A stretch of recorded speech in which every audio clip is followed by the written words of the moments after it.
L'événement est rare. La sirène retentit dans la caserne des pompiers. Une anomalie a été repérée sur l'A330 de Corsair à l'atterrissage. En moins d'1 minute 30, les 4 camions de pompiers encerclent l'avion. C'est la tour de contrôle qui a appelé les soldats du feu. Ils ont dit qu'il y avait justement une fumée suspecte au niveau du train d'atterrissage, donc ils nous mettent en place pour ce genre d'incident. On prend toutes les précautions, de toute façon nous sommes là pour ça. Dès qu'il y a une anomalie sur un avion, on fait appel au comité d'aéroport. Pas de risque d'incendie, fausse alerte, les passagers peuvent quitter l'avion en toute sécurité. Autre problème, plus minime celui-ci, il manque des chariots à l'intérieur du hall arrivée.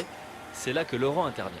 Chaque fois qu'il y a des vols et que tous les chariots sortent, bon, il faut toujours les rentrer quoi, pour les voyageurs qui arrivent. Dans une journée, on fait environ un peu plus d'une trentaine d'allers-retours.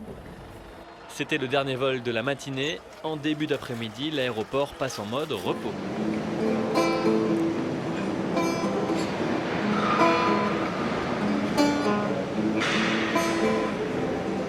Ces quelques notes de musique sont vite troublées par le service maintenance.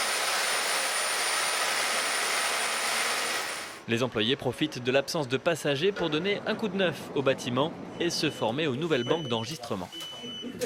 Surtout ici, c'est très, très important de ne pas toucher avec le doigt. Vous essuyez la tête d'impression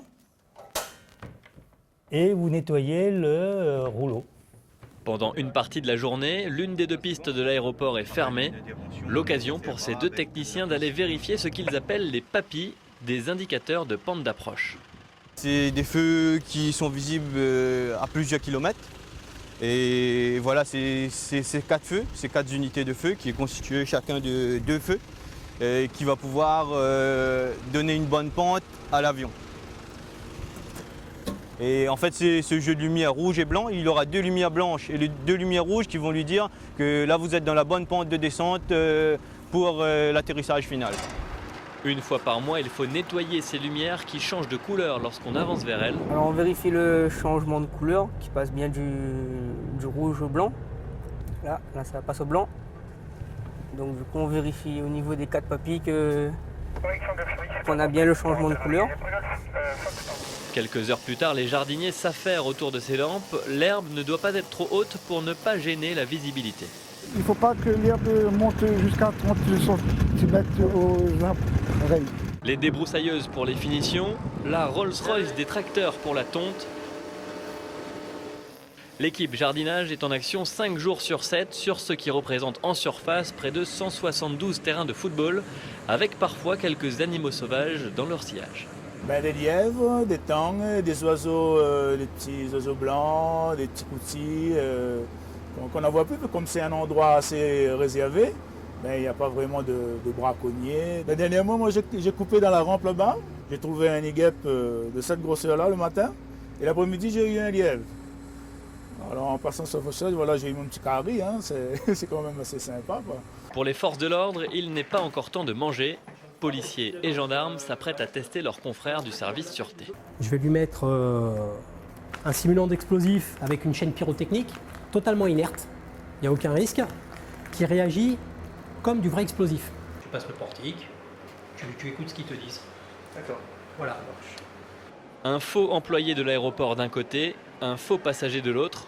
Dans les 2 cas, l'explosif est repéré, l'alarme déclenchée, la menace écartée. La personne n'est pas passée donc avec l'article prohibé en zone de sûreté, donc c'est un bon point pour vous. C'est très bien, il faut continuer comme ça. Le trafic reprend peu à peu. Sandrine, dans la tour de contrôle, s'apprête à aider 3 pilotes à atterrir. Airbus 330 de Marseille pour Gilo, qui arrivera à niveau 370 à Uvena, donc c'est l'entrée dans notre zone par le nord. Pour cela, elle communique dans un étrange langage. Réunion 555K, affirme merci, rappelez stable 180. D'abord, il ne descendra pas. En fait, je lui ai demandé de s'établir sur radial 313. Et après, il m'a demandé s'il pouvait faire direct en tôle. J'ai dit oui, parce que de toute façon, s'il est vite, il va nous prévenir. Bon, on l'apprend à l'ENAC, à l'École nationale d'aviation civile, puisque c'est des métiers très spécifiques avec une formation très poussée. Et c'est pour être bien sûr qu'en fait, quand on passe un message au pilote, parce que le pilote, il apprend exactement la même phraséologie, pour être bien sûr que chaque terme signifie la même chose des 2 côtés.